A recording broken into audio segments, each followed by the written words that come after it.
Bonjour à tous et bienvenue pour ce nouveau podcast du Padre Blog. Ici le Père Grégoire Sabatier-Gara et aujourd'hui nous allons parler d'un sujet super important, la lecture de la Bible. Nous savons tous qu'il est essentiel de lire la Bible, mais pourtant nous savons aussi qu'il est très difficile d'avoir une lecture à la fois régulière et personnelle de la parole de Dieu. Alors comment faire ? Voici quelques conseils pratiques pour nous y mettre.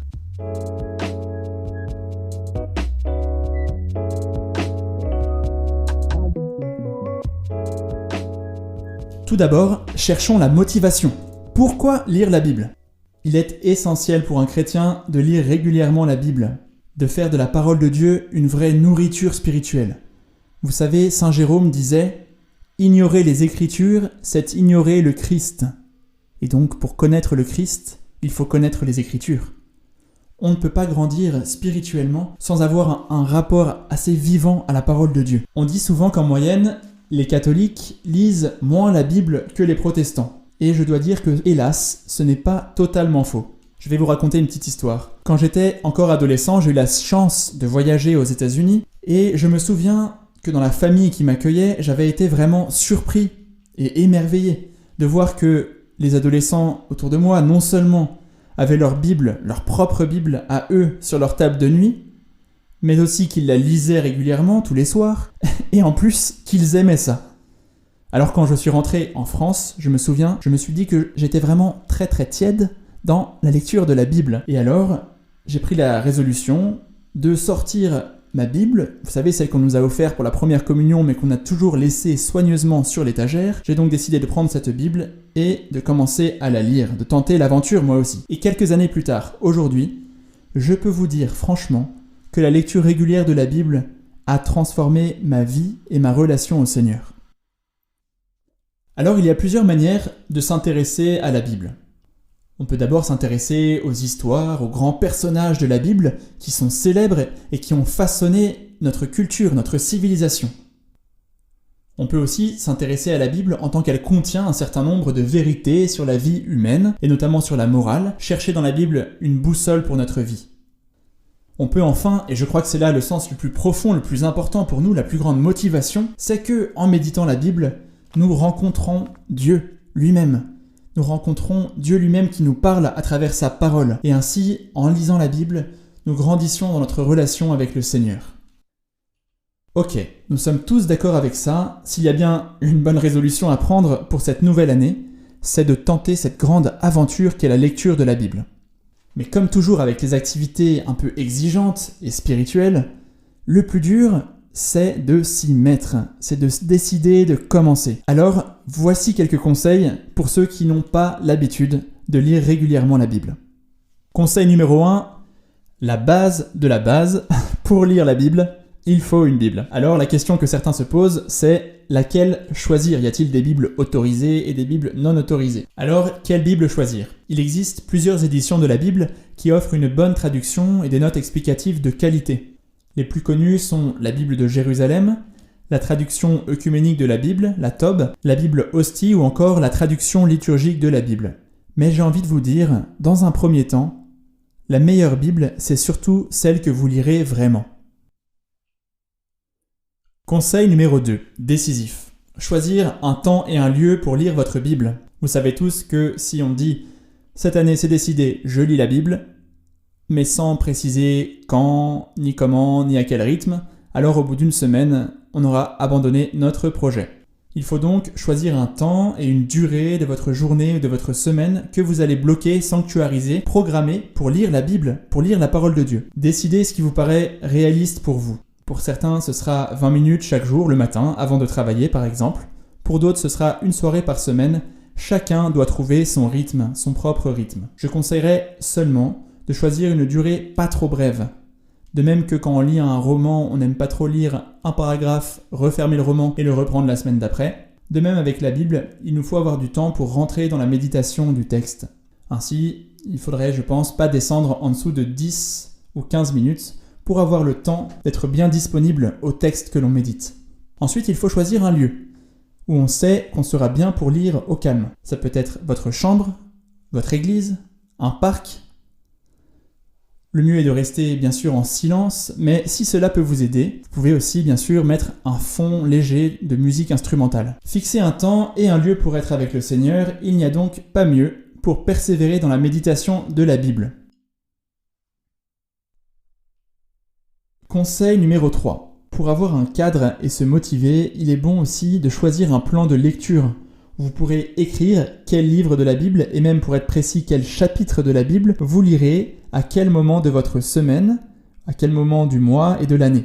Ainsi, vous aurez un programme de lecture que vous pourrez suivre. Vous pouvez trouver des programmes sur Internet, il existe même des programmes de lecture de la Bible en 1 an, mais chacun doit trouver son programme, chacun peut aussi se faire son programme en fonction du temps de lecture disponible. Conseil numéro 4, avancez livre par livre et étudiez le texte en s'intéressant au contexte. La Bible, vous le savez, c'est un ensemble de livres très différents, c'est une bibliothèque avec des textes variés, des histoires, des poèmes, des maximes de sagesse, des évangiles, des lettres, et tous ces textes sont écrits par des auteurs inspirés par Dieu qui cherchaient à transmettre un message à des époques bien différentes. Et pour mieux comprendre ce que Dieu nous dit aujourd'hui dans ces textes, il faut donc s'intéresser au contexte et étudier le message du livre.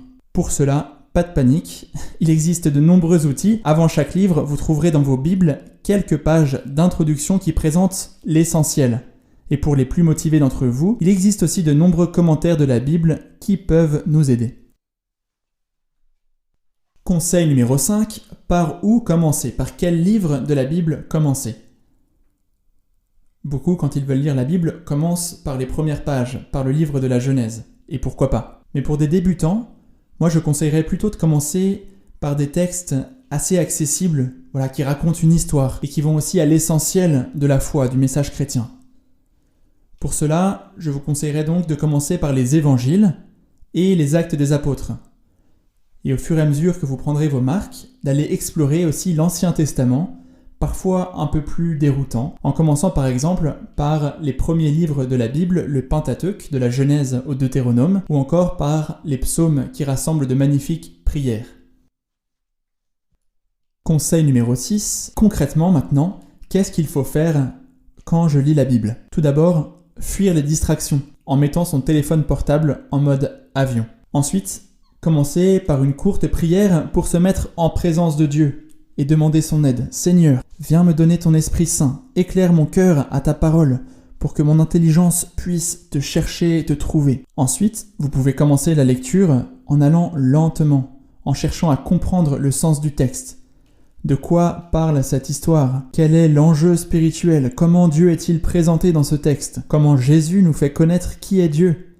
Et ensuite, se demander en quoi tout cela peut éclairer ma vie. Mais avant d'appliquer ce texte à notre vie, je vous conseille vraiment de laisser le texte parler, de chercher le sens du texte. À ce stade, il ne faut pas hésiter, si cela vous aide, à noter vos pensées, vos questions et des informations utiles pour comprendre, dans un carnet personnel ou directement dans votre Bible. Par exemple, j'aime bien utiliser des crayons de couleur pour surligner un mot ou une phrase qui me semble important.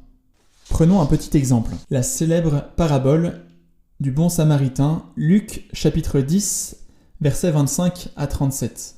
Vous êtes devant ce paragraphe. Vous pouvez regarder d'abord ce qu'il y a au début. Jésus enseigne cette parabole dans un certain contexte. Il y a la question d'un docteur de la loi, qui est mon prochain? Ensuite se déploie la parabole, et on voit à la fin qu'il y a une autre question de Jésus. De qui cet homme s'est-il fait le prochain? Donc on remarque comment le texte est construit. Au milieu, il y a la parabole elle-même, avec un homme attaqué par des bandits, et cet homme allait de Jérusalem à Jéricho. Tous les détails dans la Bible sont importants, vous pouvez regarder dans les notes ce qui est dit sur ces villes de Jérusalem et Jéricho. On voit ensuite 3 personnages, le prêtre, le lévite et le samaritain, les 2 premiers passant leur chemin en voyant l'homme blessé, et le 3e s'arrêtant et prenant soin de l'homme blessé. On peut se demander qui était un lévite, qui était un prêtre, qui était un samaritain. Dans votre Bible, cela sera expliqué dans les petites notes en bas du texte. Ensuite, vous pouvez passer à l'interprétation du texte. Jésus raconte cela. Jésus est peut-être ce samaritain qui prend soin de nous. Et quand le Samaritain mène l'homme blessé à l'auberge et lui donne de l'huile et du vin, ce peut être Jésus qui nous conduit dans l'Église et nous nourrit par ses sacrements et par sa parole. Une autre interprétation peut être que l'homme blessé est Jésus lui-même, qui se fait pauvre, qui vient au milieu de nous et qui nous appelle à nous faire proches de lui. À partir de là, vous pouvez passer à l'application pour votre vie en vous demandant où en suis-je par rapport à mon prochain, à ceux que je rencontre au quotidien, dans la rue, dans mon travail, dans ma famille, dans ma maison. Vous pouvez aussi vous demander, est-ce que je laisse Jésus venir prendre soin de moi, me guérir, me soigner ? À partir de cette petite méditation, vous pouvez terminer en vous tournant intérieurement vers le Seigneur, en lui parlant, en le contemplant, en le louant, en lui faisant aussi des demandes, des prières de demande, en le remerciant, en lui demandant pardon. Bref, votre lecture de la parole de Dieu vous met en contact vivant avec le Seigneur. La parole nous renouvelle dans cette relation de foi et d'amour que nous avons avec le Seigneur. Attention, 7e et dernier conseil. Ne vous découragez pas. Ayez confiance. Si parfois certains temps de méditation vous semblent plus difficiles, si vous avez l'impression qu'il ne se passe pas grand-chose ou que vous ne comprenez pas bien le texte, no stress. Pas d'inquiétude les amis, c'est normal. C'est normal parce que se mettre à l'écoute de Dieu dans sa parole, eh bien ça ne procure pas une satisfaction immédiate comme un gâteau au chocolat ou une série Netflix. C'est un processus long qui va vous faire grandir pas à pas dans la fidélité au Seigneur. Si cela vous aide aussi à persévérer dans votre étude personnelle de la Bible, essayez de motiver des amis ou votre conjoint pour tenter l'aventure ensemble. Et à intervalles réguliers, échangez sur votre façon de lire la Bible en ayant peut-être choisi le même programme de lecture. Enfin, le plus important, n'oubliez pas que le Seigneur est avec vous et qu'il se réjouit de vous voir le chercher et le prier dans sa parole.